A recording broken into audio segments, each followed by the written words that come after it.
Hi friends, family, neighbours. இப்போ நம்ம பூண்டு குழம்பு செய்ய போகிறோம். அதுக்கு தேவையான இன்க்ரீடியன்ட்ஸை இப்போ நான் அங்கே காமிச்சிருக்கேன்.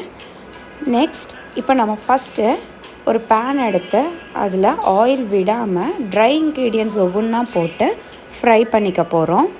நெக்ஸ்ட்டு ஆனியன், டொமேட்டோ, அதுக்கப்புறம் தேங்காய், இது மூணையும் போட்டு நல்லா ஃப்ரை பண்ணிக்க போகிறோம். வெங்காயம், தக்காளி இதெல்லாம் கொஞ்சம் நல்லா வணங்கினதுக்கப்புறமா நம்ம எடுத்து இதை ரெஸ்ட் வச்சுக்கிறோம். வேறு ஒரு பாத்திரத்தில் தேங்காய் எண்ணெய் ஊற்றிக்கலாம். ஊற்றிட்டு அதில் இப்போ நம்ம இந்த பூண்டு ஃபுல்லாக போட்டுடுறோம். பூண்டை நல்லா போட்டுட்டு நல்லா வணக்கி விட்டுடலாம். நல்லா வேகணும். இந்த கேப்பில் நம்ம என்ன பண்ண போகிறோம்னா, கொஞ்சம் ஒரு லெமன் சைஸில் ஒரு புளி எடுத்து இப்போ நம்ம ஊற வச்சுக்கலாம். ஏன்னா இந்த குழம்புல புளி ஊற்றினோன்னா இன்னும் டேஸ்ட்டாக இருக்கும்.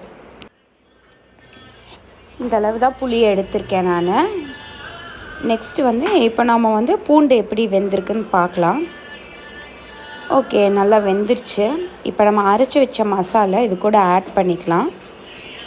அந்த மிக்சியில் ஒட்டி இருக்குல்ல, இதுக்கு ஒரு அரை டம்ளர் தண்ணி ஊற்றி நம்ம கலக்கி அதையும் இப்போ இந்த குழம்புல ஊற்றிக்க போகிறோம். நல்லா மிக்ஸ் பண்ணி விட்டுட்டு இப்போ சால்ட் ஆட் பண்ணிக்கலாம். நமக்கு தேவையான அளவு, இந்த குழம்புக்கு தேவையான அளவு சால்ட்டு, அப்புறம் மஞ்சத்தூள், அப்புறம் புளி, ஊற வச்ச புளி, இது மூணையும் நம்ம இப்போது ஆட் பண்ணிக்க போகிறோம்.